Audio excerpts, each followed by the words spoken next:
Hello, Mini Monet's artists. Welcome to another project today. Today, art will be focused on inspiration from a book called The Squiggle by Carol Lexa Schaefer with illustrations by Pierre Morgan. The Squiggle. My teacher says time to take a walk to the park. So, as always, off we go in a bunched up, slow, tight, straight line.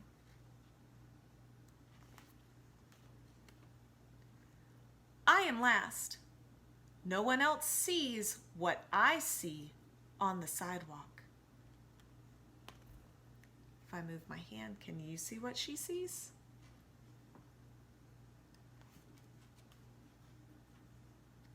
I grab it, slither, slish. It could be the dance of a big scaly dragon, or push a pat, the top of a long, great wall.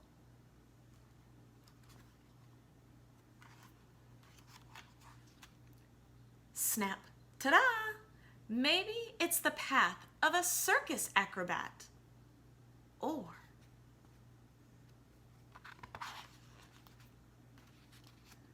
crack, crickle, hiss, the sky trail of popping fireworks.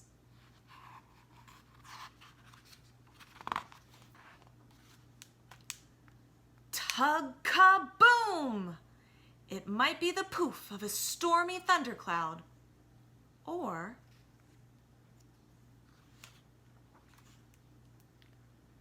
ripple, shh, the circle of a deep, still pool, or even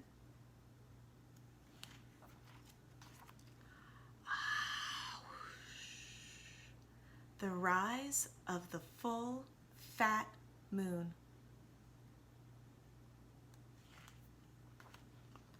Not so far ahead, I see my teacher in my class shuffling along. Wait, I call, look! Everyone turns around.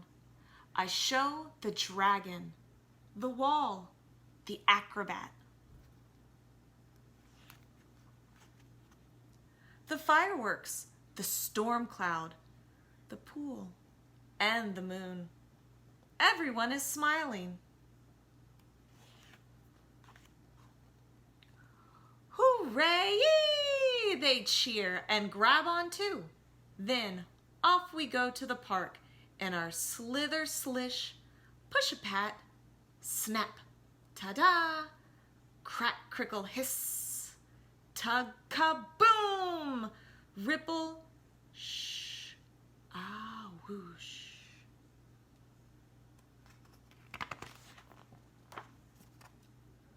Squiggle of a line. So what I love about this book is it shows all the different things you can make out of one single line. What we're going to do is we're going to go outside and we're actually going to draw the lines found underneath the shade of my Crepe Myrtle tree. We're going to use that squiggle line to make an awesome collage picture. Okay, so here is where we are going to apply that squiggle and make an awesome piece of art. So right now I'm sitting outside in my backyard and I'm in the shade of one of my Crepe Myrtle trees. What we're going to do now is we're going to do our best to trace the shadow line. Now, of course, just like every day, it seems like for the last 2 weeks, it's very windy.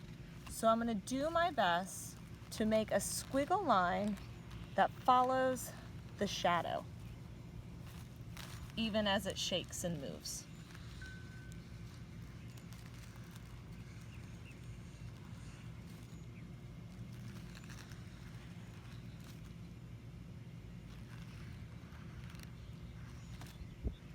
Now it makes a really cool piece of art in itself, and that you could take this paper, create something from your imagination like she did in the book, but we're gonna take it one step farther and we're actually gonna cut it out and make a collage with this picture. Now I'm back inside and I have my shadow drawing. And as I was saying outside, you could take this and it's the beginning of an awesome piece of line art that you may color in or make some free form and organic shapes with. But we did a few videos back where we focused on lines, so this time I want to make it a collage. So I'm going to take a pair of scissors and I'm going to cut each of these shapes out. I'm going to do my best to follow on the lines that I drew. It does not have to be perfect. If you get off of the line, just get your scissors back to the line or take it on a brand new journey.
Just checking to make sure you were still with me. My squiggle is quite squiggly, and I'm doing my best to stay on top of my lines. Here's one piece. Let's set that in front of me. Got 3 more small shadows, or maybe it was light peeking through. This Crepe Myrtle hasn't fully bloomed yet, so it leaves wonderful space of shadow on the ground. Now, if you remember, back in September and October, when we talked about lines and shapes, we talked about 2 different types of shapes. The first one were geometric shapes. They were our shapes that had to follow rules. All triangles have to have 3 sides. To be a rectangle, it has to have 2 sides short and 2 sides long. Then we also talked about organic shapes or free-form shape. A free-form shape could be like this guy. It doesn't really look like anything, but then you could have an organic shape that might look like something that was once alive or was living. So that would be a shape like a tree, or even something simple like a lemon, ice cream cone, a bird. All those are examples of organic shapes. Okay, so now I've got it. I've got everything cut out. Now here's what we're gonna do. We're gonna glue it onto a new piece of paper. And I picked out my favorite color, a blue-green, to go with kind of not quite pink, not quite orange. We're actually gonna make 2 pictures with what we've cut out today. The first one, we're gonna piece back together like a puzzle. So I want you to lay it out on your paper and try and piece these pieces back together. Now I'm going to choose to do this marker side down so I don't see any of my purple marker.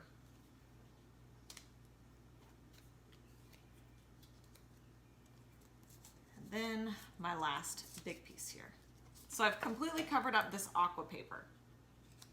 But now what I'm going to do, I'm going to try my very best to match the space, or sorry, to match the placement from this paper to this one. And I'm only going to use, let's see, 4 of my shapes, kind of the ones that I cut from the outside edge of the paper. And I want them to match over here.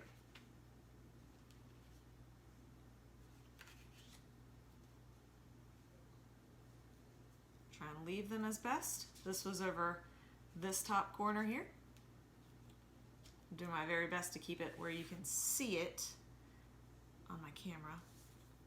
This goes to this corner, and this one's somewhere in the middle here. So now I'm going to quickly glue them so you can see the final.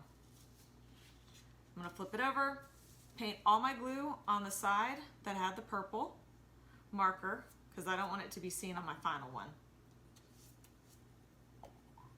Glue sticks work, glue bottle. I just like these guys the best. I like to be able to paint on my glue.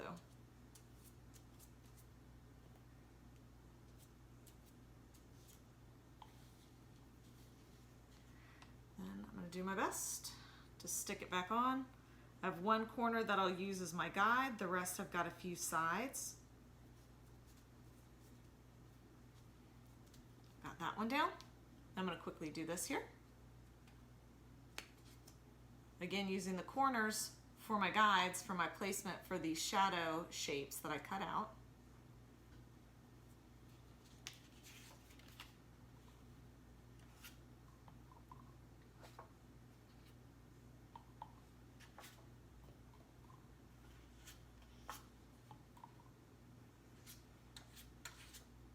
If you're using a glue stick, you may need more. I always like to put the glue on the piece that I am attaching and also putting some glue stick on the paper that I will be attaching it to. I don't have a lot of luck with glue sticks. Put this guy over, do my best to kind of match them up. And my last guy to glue on here.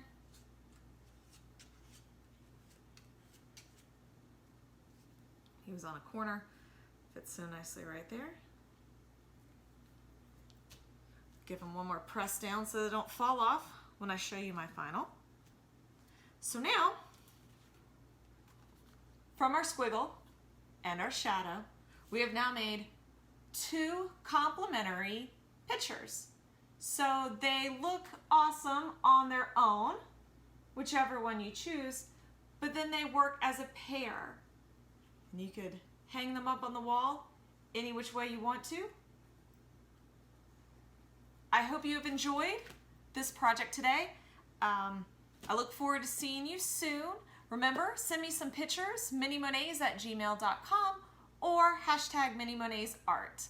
I'll see y'all soon.